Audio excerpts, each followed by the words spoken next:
Part 1. Moving. It all started when Amy found an ad for a house on the outskirts of a small village called Woodville, lost in the New England woods. The house stood alone among centuries-old pine trees, with peeling walls and windows with Gothic arches that looked like empty eye sockets. The price was suspiciously low, but for her, tired of the endless hustle and bustle of the city, it was almost a miracle. The city exhausted her. The endless shouts, the noise of traffic, the light pollution, the crowds of people. She longed for silence, for fresh air, for a place where she could concentrate and finally finish the manuscript she had been trying to write for 3 years.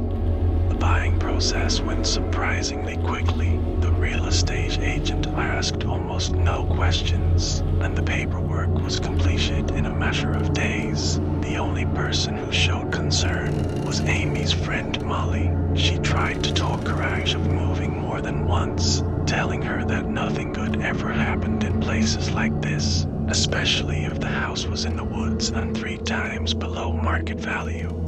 Amy didn't listen. She wanted peace. She wasn't interested in tales of strange noises at night and moldy ghosts. She didn't believe in mysticism. She was interested in silence, concentration, and solitude. In the fall, late September, she arrived in Woodville. A thick coniferous forest stretched around the village, soaked with moisture and the smell of rotting leaves. The narrow road ended at an old rusty fence, beyond which stood her new home, a 2-story house with a shabby porch and a moss-covered roof. As soon as Amy crossed the threshold, she had a strange sensation, as if the house, breathing the smell of old wood, dust, and something else was in the air, faintly perceptible, like the distant scent of fresh flowers. The creak of floorboards beneath her feet seemed like a greeting. The house wasn't in the best condition, but that was fine with Amy. It looked like it belonged to another era. The massive staircase, the carved furniture, the fireplace in the living room, the old library with books covered in centuries-old dust. It was atmospheric. She felt this was the place where she could finally write. She slept soundly the first night, tired from the road, but on the second, she woke up in the middle of the night to a strange sound. A whisper. At first, she thought it was the wind. Old house, gaps in the windows, maybe drafts. But the longer she lay in the darkness, the more clearly she recognized the words. The woman's voice seemed to be humming an old lullaby in an incomprehensible language. The intonation was affectionate, but there was a cold emptiness to it, as if the voice didn't belong to a living person. Amy got up, turned on the light, and walked around the house, checked the doors, the windows, the basement. No one, just empty rooms and shadows dancing from her flashlight. She put it down to imagination. New place, stress, darkness. Such things are easy to conjure up when you're alone. But the next night, the whispering returned.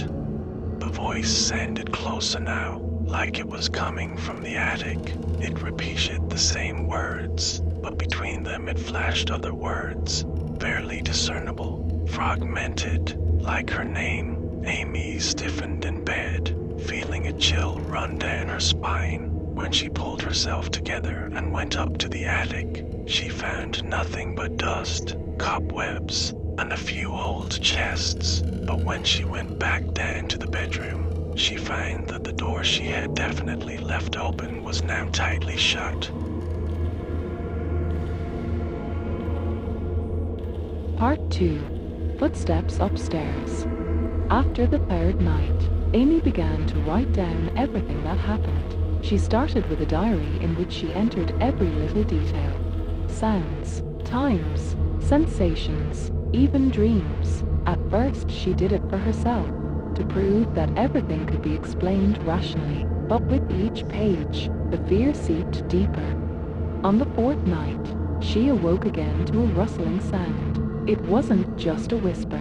It was footsteps. Right above her, in the attic, someone was walking slowly. The boards creaked under the weight. One step, a second, a third, a pause, then the creak again, as if someone was turning around. At first, Amy froze with horror, unable even to breathe.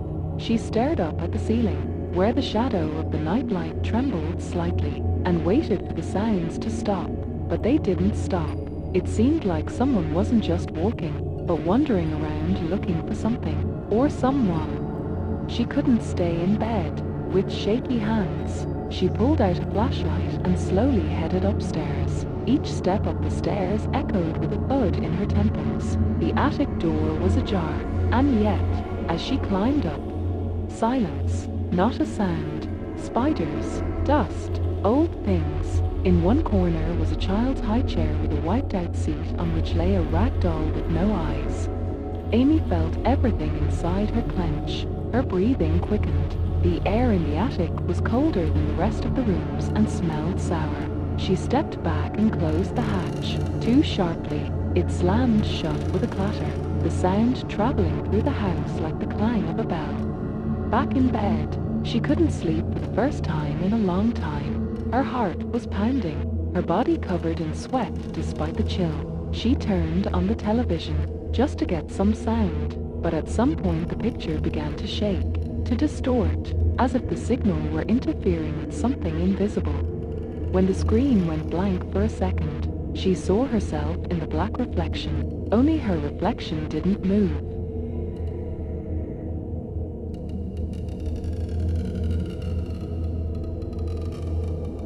Part 3.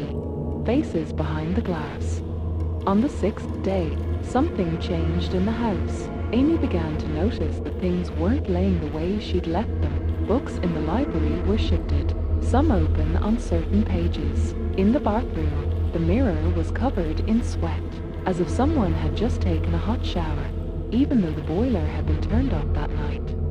One afternoon, walking past the kitchen window, she felt someone's presence, a gaze. She turned around sharply, and for a moment she saw someone's face behind the glass. It was indistinct, pale, with empty eyes. A second, and no one. She sprinted out into the street, peering into the trees. No one, not a sound, not a trace, only the pines swaying in the wind and the rustle of leaves beneath her feet.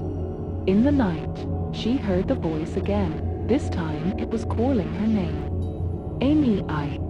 It was gentle, almost caressing, as if it were singing, but in that caress lurked something rotten, sinister, like a rotting rose in a beautiful vase. She felt that the voice was not outside, it was inside the house. Sometimes it sounded just outside the door. Sometimes it seemed to whisper in her ear as she lay in the dark. She began to hide all the mirrors in the house. Their reflections were no longer reliable. Sometimes they showed not her, or her, but with black eyes. One time, as she passed a mirror in the hallway, she noticed her reflection didn't move, even though she had already walked on. When she returned, the mirror was empty. Part 4. Basement. On the 8th day, she ventured down to the basement. She had avoided it until then. The door had always been locked with an old, rusty deadbolt, but now, for some reason, it had been ripped off. Amy took the flashlight and went down. At first all she could see were walls, brick, cobwebs, but when she pointed the light into the far corner, she noticed something strange. There was writing on the wall, scratched out with fingernails, entire phrases. She's not leaving, she's in the walls. I haven't slept in 6 days. You can hear her now, too. In another corner lay an old pair of children's shoes. There were 5 pairs of them, different sizes, like they belonged to different children. Feeling the ground go from under her feet, Amy ran upstairs. On the steps, she tripped, the flashlight flying out of her hands and shattering. She jumped out into the light and slammed the basement door shut, pushing the dresser against it. And for the first time ever, she burst into tears. Part 5. Inside the Walls. After her visit to the basement, Amy stopped sleeping. Every night, the house took on a life of its own, whispering, creaking, calling. The walls groaned, as if trying to exhale something, to tell her, to warn her. She had almost stopped eating. Her face had turned gaunt, purple circles under her eyes, and her hands trembled like a fever patient's. But she couldn't leave. The house wouldn't let her go. The phone wouldn't pick up. The internet was gone. The car wouldn't start, even though it had been running last night. She tried walking to the village, but it was as if the road had disappeared. Every direction led her back to the house. No matter how she walked, the woods changed, looped, brought her back to the porch, where the door was always slightly ajar. It was as if the house was waiting, knew she would return. On the ninth night she awoke to a sound, not a whisper, a scream, a child's, shrill, desperate. It was coming from somewhere in the walls. She ran through the house in a panic, knocking on wood, listening. The scream repeated itself, over and over again. Sometimes it broke into a wail, sometimes into a soundless wheeze.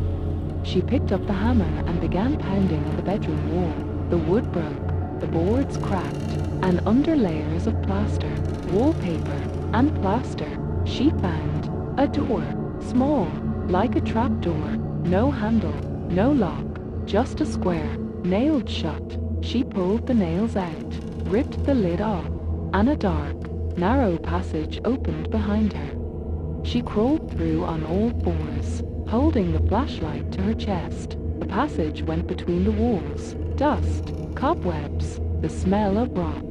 The floor was sticky. When she reached the end, a tiny room opened up in front of her. 4 walls, no windows. In the corner was a mattress, and on it lay a little girl. At first glance, it looked like a skeleton wrapped in an old blanket, but as Amy approached, the little girl opened her eyes. They were black, no pupils, and in those eyes was such pain, such hatred, such ancient longing, that Amy screamed. The girl reached out to her.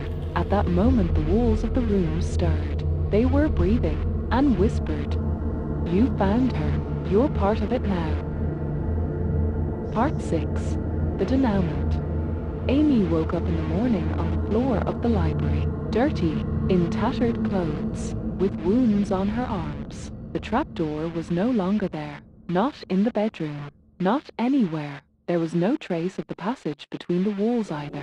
Everything was in place. It was as if nothing had happened.